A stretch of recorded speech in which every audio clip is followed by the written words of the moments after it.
itu modal bapak ibu dulu, itu pun masalah besar ya kan. Cukup kalau modalmu cuma cinta, itu masalah besar.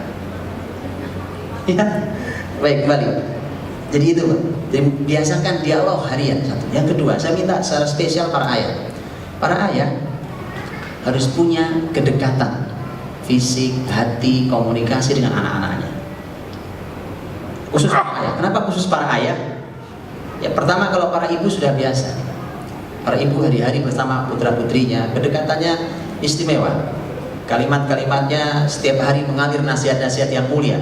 Ya, saking banyaknya anak sampai bilang cemen. Ini anak tidak benar ini kan, jangan ditiru, jangan ditiru. Tapi subhanallah, nasihat ayah, senyum ayah, sentuhan ayah, belayan ayah, betul? Teguran ayah, itu dinantikan, dirindukan anak-anak. Belum lama saya ada yang nanya lewat SMS ke saya tentang orang tua yang terkejut. Ternyata dia bilang, saya ini Ustaz, anak saya tidak boleh pacaran, tapi anak saya sudah balik. Saya kaget betul, ternyata anak saya punya pacar. Bagaimana solusinya? Nah, saya bingung Pak, kalau tanya SMS itu kadang saya bingung jawabnya.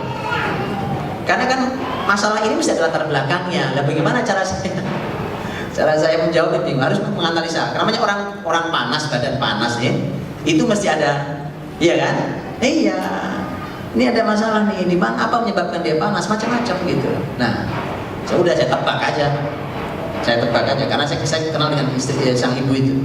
Saya tebak aja. Bagaimana kedekatan anak ibu ini dengan bapaknya, dengan suami ibu? Dia jawab, nah itu masalahnya Ustaz. Ini beberapa waktu ini ada gencatan senjata ya kan. Jadi anak ini tidak mau berbincang dengan bapaknya pun sama, karena dua-duanya marah-marahan. Kok bisa saya bilang gini, sampaikan ke bapaknya. Bapaknya dia mengambil inisiatif untuk meminta maaf pada anaknya. Kalau ada yang salah, minta maaf, mulia. Bapaknya mulai minta maaf anaknya. Udah, damai, selesai. Anda tahu, itu dilakukan. Saya lupa, dalam beberapa minggu dia SMS lagi. Dan ternyata subhanallah, betul. Bahkan dia berhenti dari pacaran yang diharapkan itu. Dia berhenti. Itu hanya karena didekati oleh ayahnya. Ini dahsyatnya ayah. Nah, kita buat filler judulnya ayat Allah di muka bumi. Nanti kalau ada waktu saya setelkan fillernya 5 menit, 5 menit atau 6 menit.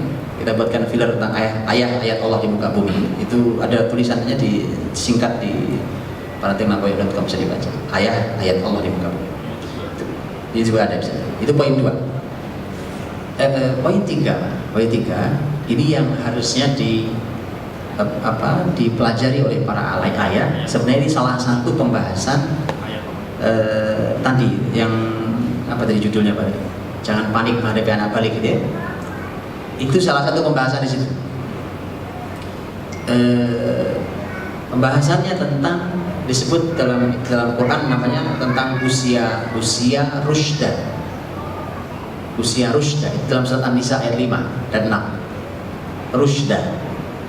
Usia rusyda ini pembahasannya panjang, tapi usia rusyda itu adalah usia di mana orang tua harus paham betul kapan seorang anak boleh diberi harta sejumlah berapa.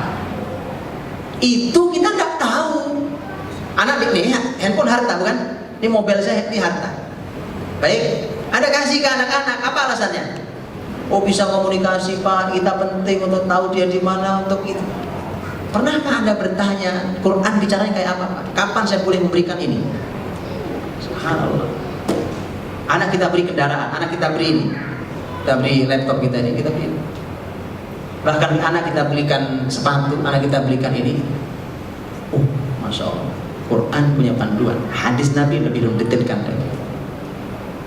Kan salah satu media hari ini kan melalui ini, ya kan? Malah ini media di kantongnya, nggak bisa dibendung kan? Di TV di rumah bisa dibendung dengan oleh orang tua, tapi di sini di kantong dia ada. Jadi seharusnya orang tua tahu kapan ini boleh diberikan dan menurut panduan Quran dan hadis, bukan sekedar ini baik, ini bagus, ini manfaat, ini tidak manfaat, bukan hanya itu pembahasannya. Bukan sekedar manfaat tidak manfaat. Karena ada panduan wahyu, itu usia rusyda namanya.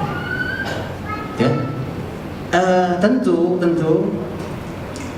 anak yang belum memiliki kemampuan yang cukup, belum punya iman yang cukup, imannya belum tebal, maka dia tidak boleh dijerumuskan ke dalam tayangan yang akan membuat dia terjatuh dalam kesalahan.